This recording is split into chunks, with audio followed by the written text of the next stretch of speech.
Hello student, very good evening. I hope you are fine. Welcome to expert classes by Manju ma'am. Student, आज मैं आप लोगों के लिए BA BSc first semester home science का paper लेकर आई हूँ, जो कि आप लोगों का पेपर का नाम है पोषण के मूल तत्व एवं मानव विकास। इसका पेपर आप लोगों का 4 फरवरी को होने वाला है। स्टूडेंट, कितने तारीख को होगा आप लोगों का पेपर? तो 4 फरवरी को 10 बजे से लेकर 1 बजे तक की जो है टाइमिंग निर्धारित है आप लोगों की। तो आज आप लोगों के लिए हम सेक्शन सी लेकर आए हैं। इसको इंग्लिश में क्या बोलते हैं? इस पेपर का इंग्लिश में नाम क्या है स्टूडेंट? याद रखिएगा कि fundamentals of nutrition and human development. आज आप लोगों का हम सेक्शन सी लॉन्ग क्वेश्चन लेकर आए हैं। इससे पहले आप लोगों का सेक्शन ए, ठीक है, सेक्शन ए जो है पार्ट 1, सेक्शन ए पार्ट 1 हमने कंप्लीट कर दिया है स्टूडेंट, और आज आप लोगों का ये पार्ट 2 है। ठीक है, अगर जो बच्चे आज मेरी पहली बार ये क्लास देख रहे हैं तो पहले वीडियो को स्किप करके आप पार्ट 1 वाला जो है वीडियो देख लीजिए। और आज आप लोगों का ये पार्ट 2 है सेक्शन सी लॉन्ग क्वेश्चन को, जिसको हमने बताया था आप लोगों को कि स्टूडेंट सबसे पहले आप लोगों को क्या करना, सबसे पहले लॉन्ग क्वेश्चन ही आप लोग करिएगा, क्योंकि लॉन्ग क्वेश्चन कर लेंगे तो आप लोग का 2 लॉन्ग क्वेश्चन करना है स्टूडेंट। ठीक है, 2 लॉन्ग क्वेश्चन करना है, जो कि आप लोगों का क्या है 40 नंबर का होगा। तो आप यहाँ पर लॉन्ग क्वेश्चन कर लेंगे तो 40 नंबर आप यहाँ पर फुलफिल कर लेंगे। अगर शॉर्ट करने के चक्कर यानी सेक्शन ए और सेक्शन बी के चक्कर में पढ़ेंगे तो आपका लॉन्ग क्वेश्चन छूट जाता है, क्योंकि अभी पहली बार है, आप लोगों को नया नया एक्सपीरियंस है, पहली बार है, तो आपका लॉन्ग क्वेश्चन छूटने की संभावनाएं बन रही हैं। पिछले साल क्या हुआ था, बहुत से बच्चों का जो है लॉन्ग क्वेश्चन छूट गया था। तो मैं नहीं चाहती हूँ कि इस साल भी आप लोगों में के साथ भी वही हो कि लॉन्ग क्वेश्चन आप लोगों का लीव रह जाए ना। तो इसलिए पहले आप लोग लॉन्ग क्वेश्चन करिएगा। ये आपका मोस्ट इंपॉर्टेंट क्वेश्चन है स्टूडेंट। ठीक है, देखिए यहाँ पर क्वेश्चन क्या है कि विकास के प्रमुख सिद्धांतों का उल्लेख कीजिए। ठीक है, विकास के प्रमुख सिद्धांतों का उल्लेख कीजिए। देखिए स्टूडेंट, बहुत से बच्चे, बहुत से कॉलेजेस में बहुत से बच्चों को सिद्धांत और नियम में अंतर नहीं पता रहता है। ठीक है, सिद्धांत क्या है, नियम क्या है, ये नहीं पता रहता है, तो वो सिद्धांत और नियम को क्या है एक ही चीज़ समझते हैं। और बहुत से कॉलेजेज में क्या होता है यही पढ़ाया भी जाता है, जबकि सिद्धांत और नियम क्या होते हैं, अलग अलग होते हैं। देखिए, सिद्धांत अगर पूछेगा तो आपको कौन सा आंसर लिखना है, और नियम पूछेगा तो आपको कौन सा आंसर लिखना है। इसी प्रश्न को हम आज यहाँ पर शामिल किए हैं। ठीक है, तो देखिए यहाँ पर क्या आपको क्वेश्चन क्या है, विकास के प्रमुख सिद्धांतों का उल्लेख कीजिए। तो देखिए विकास के सिद्धांत क्या क्या हैं, पहले देखिए, मानव विकास के किसी भी समस्याओं और उनके अंदर की छिपी हुई घटनाओं के बारे में विस्तृत रूप से जानकारी देना सिद्धांतों के आधार पर ही निर्भर करता है। मानव विकास के सिद्धांत क्या है, निम्नलिखित है। तो पहले आप समझिएगा कि मानव विकास क्या है। तो मानव विकास वह विकास होता है जिसमें मानव के विकास का अध्ययन किया जाता है, वही क्या है, मानव विकास कहलाता है। ठीक है, ये कल जो है शॉर्ट क्वेश्चन में हमने आप लोगों को मानव विकास की परिभाषा हमने बताई है कि मानव विकास क्या है। तो मानव विकास का अध्ययन ही क्या है, मानव विकास कहलाता है। अब आइए आज हम सिद्धांत के बारे में बात करते हैं। तो देखिए सिद्धांत में आपको क्या लिखना है। तो देखिए विकास के सिद्धांत जो है अलग अलग विद्वानों ने अपना अपना अलग अलग तरीके से दिया है। देखिए पियाजे का क्या है, संज्ञानात्मक विकास, संज्ञानात्मक सिद्धांत। ठीक है, पियाजे का क्या है, संज्ञानात्मक सिद्धांत। दूसरा क्या है, फ्रायड का मनोविश्लेषणात्मक सिद्धांत। तीसरा क्या है, एरिकसन का मनोसामाजिक सिद्धांत। और चौथा क्या है आपका सामाजिक अधिगम सिद्धांत। और पांचवा क्या है, पुनर्बलन सिद्धांत। ये क्या है, ये जो है विकास के कुछ मतलब सिद्धांत हैं। तो ये पांचों सिद्धांत क्या करेगा, आप एक जगह मतलब पेज पे जैसे हम लिखे हैं उसी तरह से आपको लिखना है। तो आप एक जगह मतलब आंसर लिखते समय पांचों सिद्धांत को आप एक जगह लिख देंगे, और उसके बाद क्या करेंगे, एक या 2 सिद्धांत को आप लोग मतलब सविस्तार लिखेंगे। तो देखिए यहाँ पर हम 2 सिद्धांत को आप लोगों को सविस्तार यहाँ पे समझाएं। तो देखिए पहला सिद्धांत आपका क्या था, पियाजे का संज्ञानात्मक सिद्धांत था, तो उसको हमने न लेकर फ्रायड का मनोविश्लेषणात्मक सिद्धांत लिया है। तो देखिए फ्रायड का मनोविश्लेषणात्मक सिद्धांत क्या है, तो व्यक्तित्व के विकास संबंधी सिद्धांत अनेकों मनोवैज्ञानिकों ने प्रतिपादित किए हैं। तो जो फ्रायड का मनोविश्लेषणात्मक सिद्धांत था वो किस पर आधारित थी स्टूडेंट, तो क्या बताएंगे कि व्यक्तित्व पर, ठीक है, बिहेवियर पर आधारित है। व्यक्तित्व पर्सनालिटी पर, सॉरी बिहेवियर ने पर्सनालिटी पर आधारित है। किसी भी अन्य मनोवैज्ञानिक की अपेक्षा फ्रायड ने व्यक्तित्व और व्यक्तित्व विकास संबंधी अन्वेषणों का मतलब क्या होता है? खोज या शोध। अन्वेषण का मतलब क्या होता है स्टूडेंट? याद रखिएगा कि यहाँ पर आप खोज भी लिख सकते हैं और क्या लिख सकते हैं, या इसी को हम शोध भी कहते हैं। ठीक है, दोनों तरीके से आप इसको लिख सकते हैं, खोज या शोध। ठीक है, खोज या शोधों का बहुत अधिक प्रभावित किया है। ठीक है, तो फिर क्या है, फ्रायड कौन थे? तो फ्रायड एक चिकित्सक थे जिन्होंने व्यक्तित्व के विकास में महत्वपूर्ण योगदान दिया। फ्रायड का व्यक्तित्व संबंधी सिद्धांत मनोविश्लेषणात्मक सिद्धांत के नाम से जाना जाता है। फ्रायड का जो व्यक्तित्व संबंधी सिद्धांत है वो किस नाम से जाना जाता है? तो मनोविश्लेषणात्मक सिद्धांत के नाम से जाना जाता है। अब देखिए, फ्रायड ने व्यक्तित्व को मतलब व्यक्तित्व संरचना में क्या क्या चीज़ों को शामिल किया है उसके बारे में हम बात करते हैं। तो हेडिंग क्या डालेंगे? व्यक्तित्व संरचना। उसके बाद क्या लिखेंगे? फ्रायड के अनुसार व्यक्तित्व के 3 भाग होते हैं। फ्रायड के अनुसार व्यक्तित्व के कितने भाग होते हैं स्टूडेंट?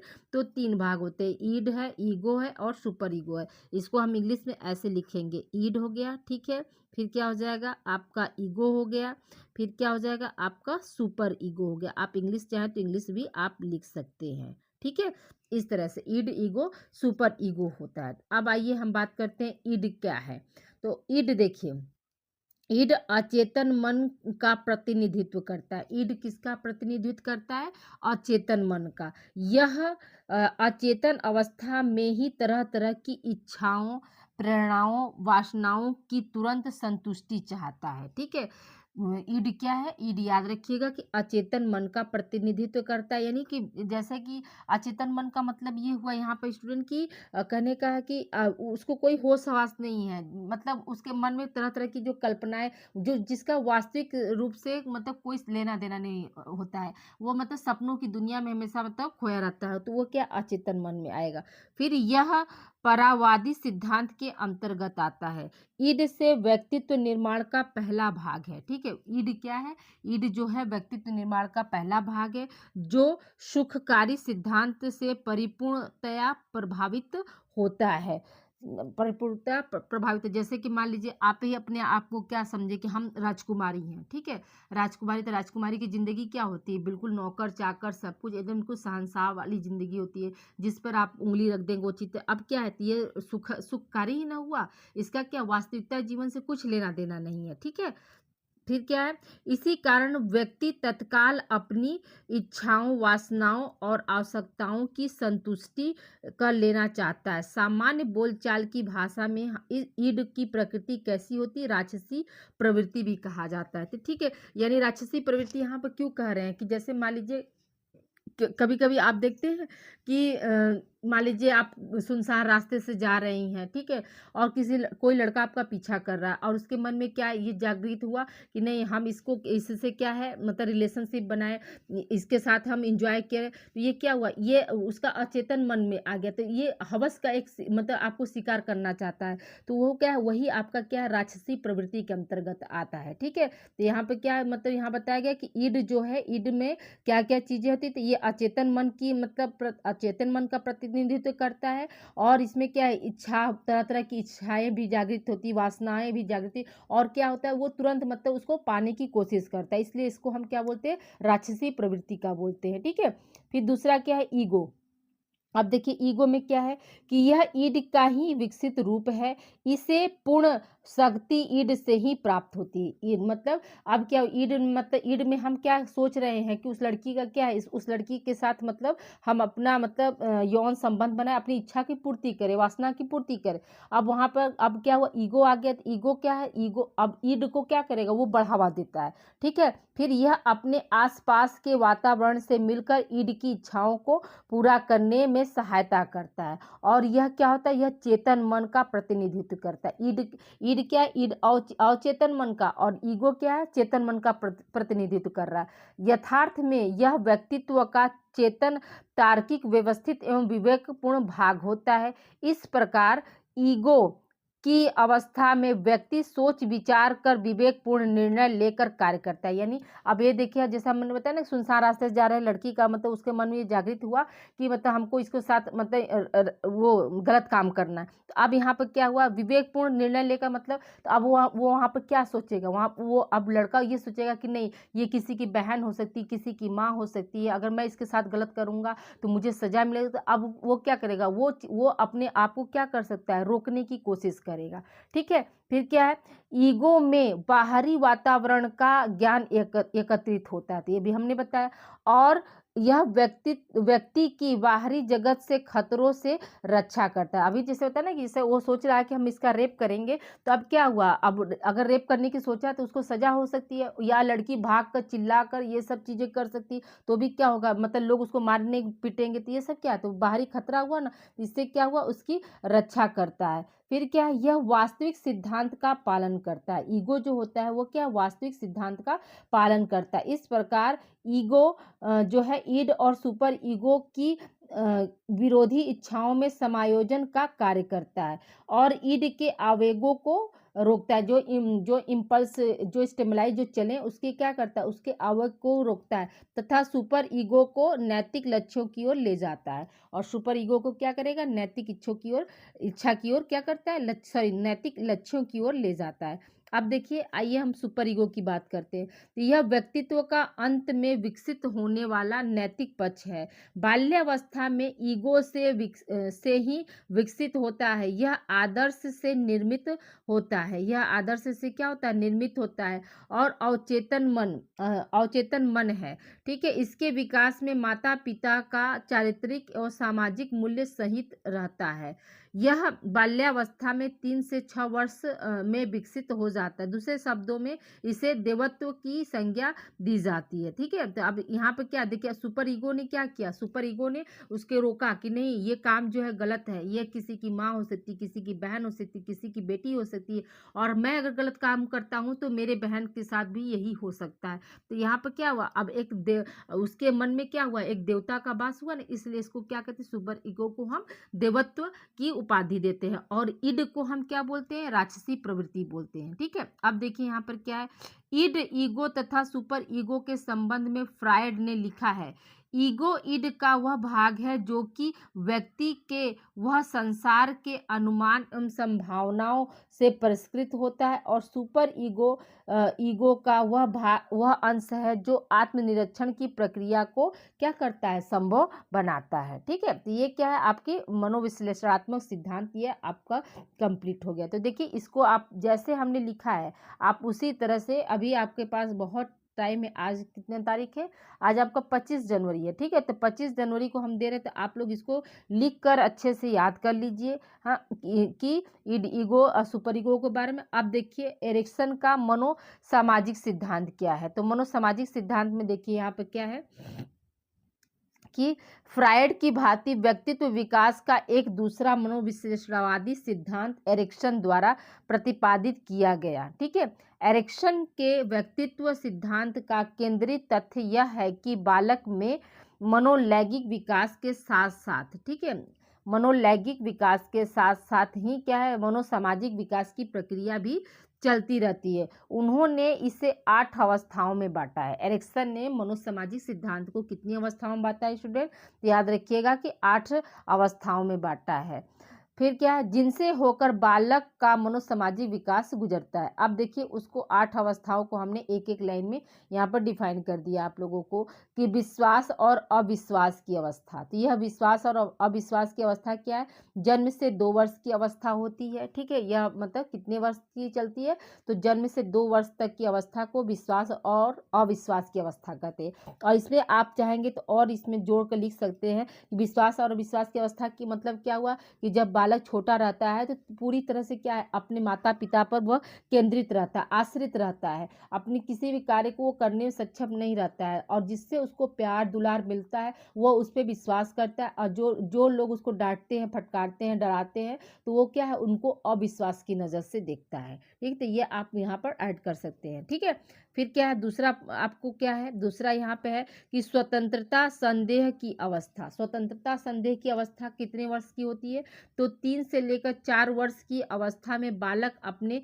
सामाजिक वातावरण को अच्छी तरह समझने लगता है और स्वतंत्रतापूर्वक व्यवहार करने लगता है। यानी कहने का मतलब क्या हुआ कि जो स्वतंत्रता और संदेह की अवस्था होती है, संदेह मतलब डाउट करना, तो वो 3 से 4 वर्ष की अवस्था में माना जाता है। तब तक क्या है, बालक थोड़ा-थोड़ा स्वनियंत्रित हो जाता है, यानी अपने आपको पहचानना, अपने परिचितों को पहचानना, उसके बाद मतलब उनके साथ वो स्वतंत्र होकर खेल सकता है। वो अपने जितने भी मतलब फ्रेंड सर्कल है उनको बता सकता है। ये सारी चीज़ों को क्या करता है, और संदेह किसको करता है? संदेह उसको करेगा जिससे उसको क्या है, खतरा रहेगा, जिससे वो डरता है, जिससे वो वह मतलब अपनी चीज़ों को शेयर नहीं कर पाता, तो उन पे क्या करेगा, वो डाउट करता है। ठीक है?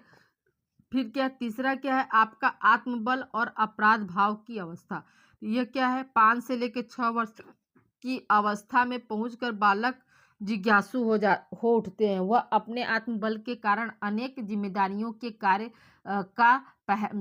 को पूरा होगा, ठीक है, पूरा करने लगते हैं। ठीक, यहाँ पर पहला नहीं होगा, पूरा करने लगता है। यहाँ पर कहने का मतलब क्या है कि आप देखते हैं जो 5 से 6 वर्ष के बालक हो जाते हैं तो वो क्या है, जिज्ञासु प्रति मतलब हर चीज को में क्वेश्चन करना कि ये क्या है, पेड़ पर फल क्यों लगते हैं, पक्षी आकाश में क्यों उड़ते हैं, ऐसे ऐसे क्या है प्रश्न करने लगते हैं। और क्या उनमें देखेंगे कि छोटे छोटे जो काम होते हैं, जैसे कि कोई आया घर पर पानी देना है तो फट से क्या करते हैं, गिलास डिब्बो कर ले जाकर तुरंत पानी देना, खाना देना, तो क्या जो है खोलना, बटन बंद करना कि मैं अपने से ही बंद करूंगा। पढ़ने जाते हैं तो क्या है, मम्मी पापा से तैयार होने के बजाय क्या करते हैं, वो अपने से ज्यादा तैयार होने में ज्यादा खुशी महसूस करते हैं। ये सब क्या है, सब वो आत्मबल और अपराध भाव की अवस्था का मतलब क्या हुआ कि जैसे किसी बच्चे को खेलते खेलते में उन्होंने गिरा दिया, या बच्चा जो है मतलब कोई दूसरा बच्चा उसका कोई खिलौना छीन के ले चला गया, तो वहां पे क्या मारपीट करना। ठीक है, तो ये सब चीजें क्या होती है, सब मतलब मारपीट भी करने आपस में क्या एक तरह का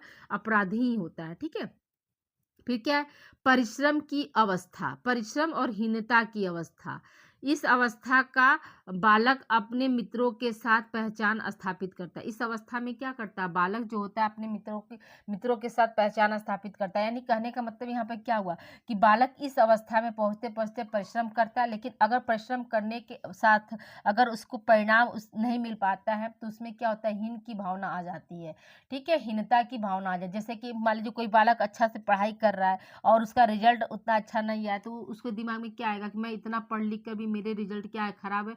और वो कम पढ़ा और उसका क्या हुआ, रिजल्ट अच्छा हो गया, तो यहाँ पर कहीं ना कहीं क्या है, हीन भावना आने लगती है। ठीक है, फिर है अगला क्या है, पहचान भूमिका, एक मिनट, पहचान भूमिका एवं द्वंद्व होगा स्टूडेंट। ठीक है, इसको ऐसे द्वंद्व की अवस्था, पहचान भूमिका द्वंद्व मतलब युद्ध, झगड़ा, लड़ाई। यह 13 से 18 वर्ष की किशोरावस्था होती है। इस अवस्था में प्रवेश पाने के बाद बालक अच्छी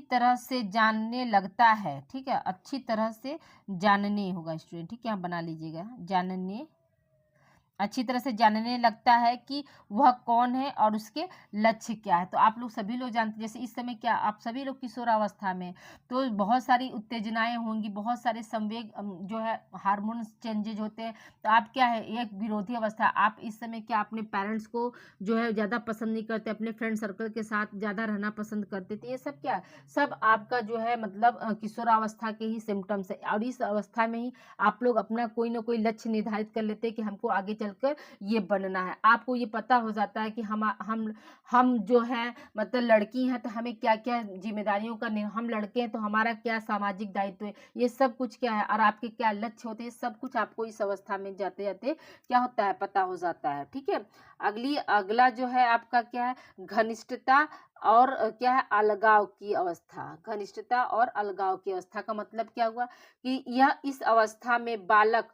प्रौढ़ होकर वास्तविक जीवन में प्रवेश करता है। यानी उस समय क्या है, अब जैसे कि किशोरावस्था बीता तैसे ही क्या हुआ, घनिष्ठता और अलगाव की अवस्था का मतलब यहाँ पे क्या हुआ कि आप युवा किशोर या युवा प्रौढ़ अवस्था में आप प्रवेश कर लिए। अब उस समय क्या है, उस समय आप देखेंगे कि आपके मतलब 20 साल के बाद 20 साल में क्या होता है, आप अच्छे काफी क्लोज फ्रेंड बनाए रहते हैं। तो वो या तो बचपन की दोस्ती आपकी कायम रहती है युवावस्था तक, या बीच में आप देखते हैं कि नहीं ये मेरी बेस्टी है और इसके साथ मैं दोस्ती करूंगा तो मैं अच्छे कार्य कर सकता हूँ। देखिए, दोस्ती का भी क्या है, आपके जीवन पर बहुत असर पड़ता है। जैसी संगति रहेगी वैसा ही आप भी बनेंगे। तो इसलिए संगति का भी असर क्या है आपके लाइफ। अगर आप पढ़ने लिखने अच्छे स्टूडेंट के साथ दोस्ती रखेंगे तो आपका एक लक्ष्य होगा और आप अपने लक्ष्य को पाएंगे। और अगर वहीं पे आप घूमने फिरने वाले स्टूडेंट मतलब स्टूडेंट के साथ दोस्ती रखेंगे तो आपका क्या होगा, आपका भी मन क्या होगा उसी तरह का बनता जाएगा। तो इसलिए क्या है, आपकी संगति, आपकी दोस्ती, आपका फ्रेंड सर्कल कैसा है, ये अभी आपके करियर और लक्ष्य पर जो है प्रभाव डालता है। तो यहाँ पर ठीक है। फिर क्या है, अब वह जीवन यापन के लिए किसी व्यवसाय या रोजगार को अपनाता है तथा वैवाहिक होकर गृहस्थ जीवन में क्या है, जीवन प्रारंभ करता है। तो जाहिर सी बात है कि घनिष्ठता में हमको कहाँ आएगा, घनिष्ठता में हम क्या है, नए दोस्त बनाएंगे, हमारी शादी होगी तो वहाँ पे भी तो घनिष्ठता होगी। और पुराने दोस्तों से क्या होता है, अलगाव होता है, या कभी कभी क्या है शादी भी अगर अच्छी नहीं होती तो भी क्या होता है, अलगाव की स्थिति आ जाती है। दोनों चीजें होती हैं। ठीक है।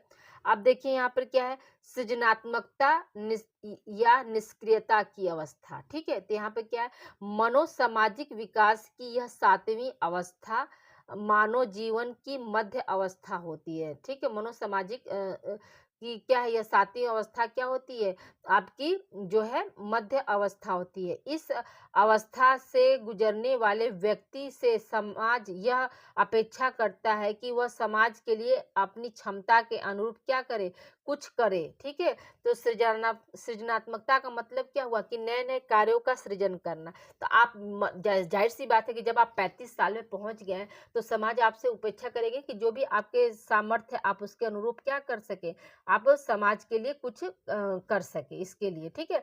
अब देखिए, ईमानदारी निराशा की अवस्था। ईमानदारी निराशा की अवस्था में क्या हुआ कि मनोसामाजिक विकास कि यह 8वीं और अंतिम अवस्था है। मनोसामाजिक विकास की क्या है, यह 8वीं और अंतिम अवस्था है जिसमें व्यक्ति तेजी से वृद्धावस्था की ओर बढ़ रहा होता है। अब वह अपनी पिछली अवस्थाओं की उपलब्धियों, असफलताओं की समीक्षा करता है। यदि वह पाता है लिखे होगा। ठीक है। चलो यहाँ पर क्या होगा, पाता है कि वह विकास की पिछली अवस्थाओं में पर्याप्त मात्रा में विश्वास, स्वतंत्रता, पहचान, घनिष्ठता आदि के भाव विकसित कर चुका है और समाज के लिए अपनी सामर्थ्य या क्षमता के अनुरूप योगदान दे चुका है, तो वह जीवन की इस अंतिम अवस्था को पूरे उत्साह के साथ क्या करता है, गुजार देने में सक्षम होता है। और ठीक इसके विपरीत अगर वहीं पर वह व्यक्ति जो है पूरा अपनी मूल्यांकन करता है। ठीक है। मूल्यांकन करता है कि नहीं, मूल्यांकन मतलब अपने आप को जांचता है कि नहीं ये उपलब्धियां हमको नहीं मिल पाई, इन कारणों से मैं असफल हो गया। तो आप देखेंगे कि वृद्धावस्था भी जो होती है, बुजुर्गों की जो अवस्था होती है वो भी 2 तरह की होती है। एक बुजुर्ग वो होते हैं जो कि बहुत खुशी मन से मतलब जीवन जीते हैं और मृत्यु को प्राप्त करते हैं, और एक बुजुर्ग वो होते हैं जो कि अपने मन में कुंठा रखे होते कि काश मैं ऐसा कर लिया तो आज मेरी फैमिली ऐसी होती। तो वो क्या है, वो अपनी पिछले जो भी उन्होंने कार्य किया, जो भी उपलब्धियां पाई, जो भी मतलब सामर्थ्य के अनुसार उन्होंने किया, और वो अगर उनके मन में थोड़ा सा काश शब्द रह गया तो वो क्या, उनका जो बुढ़ापा रहेगा वो बिल्कुल मतलब दुखद वाला होगा। वह मतलब अपने, क्योंकि उन्होंने जब उनके पास समय था तो वो उतना कार्य नहीं कर पाए जो वो चाहते थे। ठीक है। तो जो वो चाहते थे वो नहीं पा पाए, तो वो चीजें क्या, वो बुजुर्ग जो होता है वो मतलब कुंठित होकर मतलब जीवन यापन करता है। अब देखिए सिद्धांत अब खत्म। अब आपका क्या है, दूसरा प्रश्न हमने दिया यहाँ पे कि विकास के नियम बताइए। देखिए सिद्धांत में आपको हमने बताया ना, 5 जो सिद्धांत हमने लिखा है उसको सब आप उस तरह से लिख देंगे। उसके बाद जो दो सिद्धांत को हमने क्या किया, सविस्तार आप लोगों को बता दे, क्योंकि समय अधिक नहीं रहेगा आपके पास, इसलिए छोटे में हमने ये मैटर जो है कलेक्ट किया है कि ताकि आप लोगों को मतलब दिक्कत ना हो स्टूडेंट। ठीक है। तो छोटे में देखिए मैटर जो हमने कलेक्ट कर दिया है तो इसको आप अच्छे से लिखेंगे तो आपका ये 3 पेज हार्डली हो जाएगा, 3 से 4 पेज तक ये जाएगा। तो आप लोग इसको लिख दीजिए। तो ये आपका जैसे जो है सिद्धांत है। ठीक है। अब हम आपको बताएंगे तो वो आपका नियम हो जाएगा। ये मेरे जो है वीडियो बनाने का बस एक ही पर्पज है कि आप लोग मतलब सिद्धांत और नियम में अंतर समझ सके। बहुत से कॉलेज में क्या देखिए, अब यही चीज़ आपको सिद्धांत में भी बताएंगे, यही चीज़ आपको नियम भी बताएंगे, लेकिन सिद्धांत याद रखिएगा कि जो सिद्धांत होता है वो जो है मतलब विद्वानों के द्वारा दिया गया, जो नियम है वो आपका मतलब ये है, ठीक है। तो देखिए विकास के नियम बताइए। अगर अभी तक आप लोगों ने वीडियो को लाइक नहीं किया स्टूडेंट, तो प्लीज़ आप लोग वीडियो को लाइक कर दीजिए और अधिक से अधिक आप लोग शेयर करिए स्टूडेंट, ताकि बहुत से बच्चों को जो है पता नहीं है। आपको बस इतना ही देखिए, अभी जो है फिफ्थ सेमेस्टर का एग्ज़ाम हुआ है। अभी फिफ्थ सेमेस्टर का एग्ज़ाम जो था 23 जनवरी को था, ठीक है, 23 जनवरी को उनका एग्ज़ाम था। और मेरे मॉडल पेपर मात्र 4 मॉडल पेपर हमने दिया था, और उसमें उनका 53 नंबर मतलब क्वेश्चन उनका आया था, यानी 2 लॉन्ग क्वेश्चन आया था स्टूडेंट, और 3 उनका था शॉर्ट, और 2 आपका अति लघु। तो इतने थे आपके 53 क्वेश्चन मेरे मॉडल पेपर से, सिर्फ 4 वीडियो से उन्होंने इतना रिकवर किया था। तो देखिए आप लोगों को भी मैं ज़्यादा मतलब वीडियो नहीं दूंगी। अभी देखिए कल जो है सेक्शन ए का हमने पोर्शन कंप्लीट कर दिया, आज सेक्शन सी, तो सेक्शन सी में आज हमने 2 दिया, और 2 या 3 क्वेश्चन लॉन्ग क्वेश्चन और आप लोगों को, यानी टोटल सिर्फ आप लोगों को मैं 5 या 6 क्वेश्चन आप लोगों को दूंगी। तो उसी में से आप लोगों का 2 क्वेश्चन एकदम डेफिनेटली आना ही आना है। और उसी तरह से जो है सेक्शन बी का भी हम आप लोगों का स्टार्ट कर देंगे। तो देखिए आपको भी टोटल सिर्फ हमको लगता है कि 5 मॉडल पेपर आप लोगों का होगा। अब 5 मॉडल पेपर में आप लोग, मेरी कोशिश है कि आप लोग 60 नंबर तक आप लोग सही कर सकें, ठीक है, यानी 75 में आप 60 नंबर तक क्वेश्चन आप लोग मतलब रिकवर कर सके, ये मेरी कोशिश है, ठीक है। आइए तो आप देखिए विकास के नियम की बात हम करते हैं। तो विकास का नियम क्या है? तो विकास का नियम जो है निम्नलिखित है। पहला क्या है स्टूडेंट? पहला है कि विकास अवस्थाओं के द्वारा अग्रसर होता है। अवस्थाओं के द्वारा क्या? अग्रसर मतलब आगे बढ़ता है, ठीक है। तो देखिए प्रत्येक विकास निश्चित अवस्थाओं से होकर गुजरता है। यह अवस्थाएं विकास की अवस्थाएं कहलाती हैं, ठीक है। विकास की अवस्थाएं क्या है? मतलब हर प्रत्येक विकास जो है निश्चित अवस्थाओं से होकर गुजरता है। यह अवस्थाएं क्या? विकास की अवस्थाएं कहलाती हैं। प्रत्येक अवस्था की अपनी विशेषता होती है जो उसे विकास अवस्था को दूसरे से भिन्न करती हैं, ठीक है, जो उसे क्या करती है? विकास की दूसरी अवस्था से भिन्न करती है। देखिए स्टूडेंट, आप 12:05 हो रहा है, और मेरी ड्यूटी भी है 1 से लेकर 3 बजे तक। तो देखिए मैं वीडियो मतलब इसलिए आप लोग का शूट करके जा रही हूँ, ताकि बस इसको मुझे शाम के 7 बजे तक मतलब इसको सिर्फ आप लोग को पब्लिक करना रहे। तो आप लोग का काम सिर्फ पढ़ना है। तो मैं जितनी मेहनत शिद्दत से करूँ, उतने ही शिद्दत से आप लोग भी मेहनत करिए स्टूडेंट, ठीक है। देखिए दूसरा क्या है आपका? विकास परिपक्वता और अधिगम के फलस्वरूप होता है। फलस्वरूप एक ही में रहेगा स्टूडेंट, ठीक है, फलस्वरूप होता है। देखिए यहाँ पे क्या है? बालक के विकास में परिपक्वता तथा अधिगम दोनों की भूमिका होती है। परिपक्वता का मतलब क्या हुआ? मैच्योरिटी, और अधिगम मतलब सीखना, ठीक है। फिर परिपक्वता से तात्पर्य बालक के वंशानुक्रम से संबंधित शारीरिक गुणों और क्षमताओं का विकास से है, ठीक है। परिपक्वता का यहाँ पर क्या है? परिपक्वता का तात्पर्य क्या है? वंशानुक्रम से संबंधित शारीरिक गुणों और क्षमताओं का विकास से होता है। अब देखिए तीसरा क्या है? तीसरा है कि विकास के प्रतिमानों की भविष्यवाणी की जा सकती है। यानी जो है विकास की हर अवस्था की कुछ न कुछ क्या होती है? विशेषताएं होती हैं, जिनके आधार पर बालक के विकास के संबंध में भविष्यवाणी की जा सकती है। बालक का शारीरिक विकास 2 दशाओं में होता है, ठीक है। बालक का क्या है? शारीरिक विकास जो है कितनी दशाओं में? तो 2 दशाओं में। पहला क्या है? सिरः पदाभिमुख दिशा में, यानी शारीरिक विकास क्या है? सिर से लेकर पैर की ओर होता है। और दूसरी दशा क्या है? दूसरी दशा है सन्निकट दूरस्थ दिशा। दूसरी दशा नहीं, सॉरी, दिशा है, दशा नहीं होगा स्टूडेंट, यहाँ पर क्या है? दिशा, ठीक है। तो सन्निकट दूरस्थ दिशा। तो यहाँ पे क्या है आपका कि शारीरिक विकास, एक मिनट, हाँ, देखिए शारीरिक विकास पहले सुषुम्ना नाड़ी के पास के क्षेत्रों में होता है, फिर बाद में सुषुम्ना नाड़ी के क्षेत्रों में होता है। जैसे कहने का मतलब क्या हुआ कि हाथ और भुजा का विकास जो है पहले होता है, और जो हाथ की जो उंगलियां होती हैं उनका विकास क्या होता है? बाद में होता है, ठीक है। अब देखिए यहाँ पर ये हमने एग्जाम्पल भी लिख दिया, आप इसको लिख लीजिएगा और याद रखिएगा कि विकास की जो कितनी दशाएं होती है बालक की? तो 2 दशाओं में होती है। पहला क्या है? दशाओं या दिशाओं में, यहाँ पर दिशाओं होना चाहिए, ठीक है, यहाँ बना लीजिएगा। 2 दिशाओं में होती है। पहला क्या? सिरः पदाभिमुख दिशा में, और सन्निकट दूरस्थ दिशा में, ठीक है। अब देखिए चौथा जो है नियम क्या है हमारा, विकास का एक निश्चित क्रम होता है। ठीक है, विकास का क्या होता है, एक निश्चित क्रम होता है। नवजात शिशु में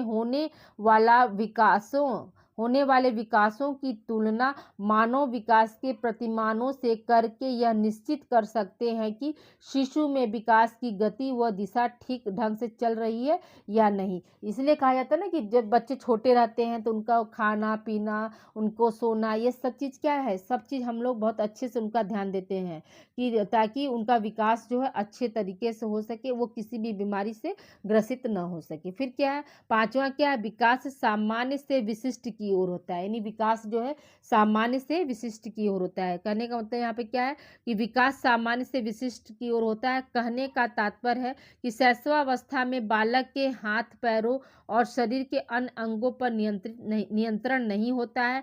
इसी कारण उनकी क्रियाएं अनियमित होती हैं। ठीक है, इसी कारण उनकी जो क्रियाएं होती हैं वो क्या है, अनियंत्रित होगा स्टूडेंट। ठीक है, अनियंत्रित एवं क्या है, अनियमित होती है। लेकिन जैसे जैसे वह बढ़ते जाते हैं उनके शरीर में परिपक्वता आती जाती है और उनकी क्रियाओं पर भी उनका नियंत्रण होने लगता है। ठीक है, यहाँ पर और आप जोड़ लीजिएगा। ठीक है, अब छठवां क्या है आपका, छठवां है विभिन्न भागों में विकास की गति भिन्न भिन्न होती है।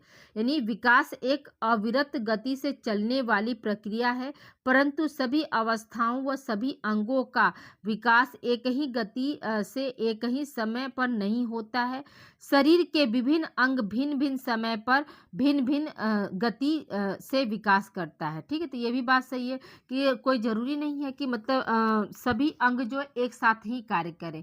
तो जैसे जैसे जो है जिन अंगों की ज़रूरत पड़ती है उस वह अंग जो है कार्यरत होते हैं। ठीक है, अब जैसे हाथ का हमको पकड़ना है कोई चीज़ तो हम हाथ से पकड़ेंगे ना, लेकिन किसी चीज़ को अगर मारना है तो हम पैर से भी मार सकते हैं। ठीक है, अगला है क्या है आपका, विकास एक निरंतर चलने वाली प्रक्रिया है। तो विकास क्या, एक निरंतर चलने वाली प्रक्रिया है जो गर्भधारण से प्रारंभ होकर जीवन के अंत तक चलती रहती है। ठीक है, विकास क्या है, निरंतर चलने वाली प्रक्रिया। तो सही बात है कि विकास एक तरह से गर्भाधारण यानी जब हम गर्भ में रहते हैं तब से लेकर हम जब तक हमारी मृत्यु नहीं हो जाती है तब तक क्या विकास जो है चलता रहता है। अगला पॉइंट हम देखते हैं, अगला क्या है आपका, आठवां क्या है, विकास के विभिन्न क्षेत्रों में सहसंबंध। यानी विकास जो होता है वो क्या है, एक दूसरे से संबंधित होता है या एक दूसरे से जुड़ा रहता है। तो देखिए विकास के विभिन्न स्वरूपों में सहसंबंध अवश्य देखने को मिलता है। ठीक है, अगला पॉइंट हमारा क्या है, नवा नियम क्या है, विकास की प्रत्येक अवस्था की अपनी विशेषता होती है। तो विकास, अब देखिए विकास की अपनी अवस्थाओं की विभिन्न अलग अलग विशेषताएं होती हैं। एक अवस्था में किसी एक प्रकार की विशेषता का प्रभुत्व रहता है तो दूसरी में किसी अन्य विशेषता का क्या है, प्रभुत्व रहता है। ठीक है, तो ये आप लोग इसको नोट कर लीजिएगा। देखिए स्टूडेंट, इसी पर आप लोगों का जो है को करिकुलर की भी क्लास हमने जो है पहले से लगा रखी है। टोटल हमको लगता है कि आप लोगों का 89 के लगभग जो है यूट्यूब पर प्लेलिस्ट के जरिए आप जाकर 89 वीडियो आप लोग देख लीजिए, या चैप्टर वाइज देखना है तो 89 वीडियो, या तो फिर आप लोग को सिर्फ एमसीक्यू सॉल्व करना है तो आप सिर्फ हर चैप्टर का सिर्फ एमसीक्यू सॉल्व कर लीजिए। तो इसी चैनल पर आप लोगों का को करिकुलर का भी हमने जो है प्रीवियस ईयर पेपर भी सॉल्व कराया और पूरा डिटेल लेक्चर आप लोगों को इसी चैनल पर हमने पढ़ाया है। तो आप लोगों से हम्बल रिक्वेस्ट है कि आप अपनी होम साइंस के साथ साथ को करिकुलर की भी तैयारी अच्छी कर लीजिए, क्योंकि अगर को करिकुलर में बैक लगता है तो आपका रिजल्ट रुक सकता है। ठीक है, अब आइए देखते हैं 10वां क्या है स्टूडेंट। तो 10वां है बाल्यावस्था जीवन की आधारशिला के रूप में। तो विकास का जो 10वां नियम क्या है, तो बाल्यावस्था को क्या माना गया, आधारशिला यानी बेस। तो जैसा हम लोग कहते हैं ना कि बच्चों को अच्छा एटमॉस्फेयर देना चाहिए, बच्चों को अच्छी बातें सिखाई जाए, और वो अच्छी बातें कब होती है, बाल्यावस्था में ही। जो बच्चों को आपने जो भी शिक्षा दे दी बाल्यावस्था में, वही क्या उनकी नींव है और उसी पे क्या होता है, उनका इमारत जो है बनता है। ठीक है, तो देखिए बाल्यावस्था में बाल्यावस्था बाल्यावस्था जीवन की आधारशिला है। इस काल में जो गुण या विशेषताएं बालकों द्वारा अर्जित की जाती है उनका जीवन के आगामी अवस्थाओं में बड़ा महत्व है। यदि बाल्यावस्था में बालक का उचित देखभाल नहीं की जाती है तो जीवन के अगले चक्र में उन्हें अनेक प्रकार की कठिनाइयों का सामना करना पड़ सकता है। उनका सामाजिक शारीरिक और मानसिक समायोजन जो है विकृत हो सकता है। ठीक है, वो क्या होगा, विकृत हो सकता है। तो इसलिए क्या है, बाल्यावस्था में जो बच्चों की परवरिश जो है बहुत सोच समझ कर करनी चाहिए। हमेशा उनको अच्छी चीज़ों के, गलत चीज़ों के बारे में, मतलब सब चीज़ के बारे में क्या है उनको बताना चाहिए। पेरेंट्स को चाहिए कि पहली जिम्मेदारी क्या है, हमारे बच्चे हैं, उसके बाद ही सब कुछ सेकेंडरी जिम्मेदारी होता है। तो अपनी जिम्मेदारियों का वो उनको अच्छे से निर्वहन करना चाहिए। देखिए, ये आपके 10 नियम हो गए और 5 हमने जो है सिद्धांत बताए हैं। आई होप आपको नियम और सिद्धांत में अंतर समझ में आ गया होगा। जो बच्चे हमारे सीरीज लिए होंगे तो वो देखेंगे कि उनको सिद्धांत और नियम एक ही में करके दिए। तो देखिए, सीरीज पर आप बिल्कुल मत जाइए, आप मेरे मॉडल पेपर से आप पढ़िए। आपका डेफिनेटली, हम बार बार आप लोगों को कह रहे हैं कि 75 क्वेश्चन में आप लोगों का नंबर कम से कम, आप मेरे वीडियो से 60 नंबर तक आप पा सकते हैं, यानी 80% आप यहाँ से रिकवर कर लेंगे स्टूडेंट। ओके स्टूडेंट, तो मिलते हैं हम अगली क्लास में। अगली क्लास जो है फिर आप लोगों का एक मॉडल पेपर सेक्शन सी का ही रहेगा। तो प्लीज़ वीडियो को आप लोग लाइक कीजिए और शेयर करिए और कमेंट भी आप लोग करिए स्टूडेंट कि आपको क्लास कैसी लगी। प्लीज़ जोरदार सेशन आप लोग बनाइए, क्योंकि आप लोग के सहयोग से ही जो है मेरा भी अस्तित्व है और मेरे से ही आप लोगों का भी अस्तित्व है। तो हम दोनों क्या है, एक दूसरे पर डिपेंडेंट है, या यूँ कह सकते हैं कि सहसंबंध हम दोनों के बीच में भी पाया जा रहा है। ठीक है स्टूडेंट, ओके, मिलते हैं हम अगली क्लास में। तो प्लीज़ आप लोग वीडियो को लाइक करिए और वीडियो को शेयर करना ना भूलिए स्टूडेंट। देखिए, आप लोग वीडियो तो देख लेते हैं लेकिन लाइक करना भूल जाते हैं। तो प्लीज़ लाइक करेंगे तो मुझे भी मोटिवेशन मिलता है स्टूडेंट। मुझे भी लगता है कि नहीं, अपने बच्चों के लिए मुझे और काम करना है। Okay, thank you for watching. मिलते हैं हम अगली क्लास में।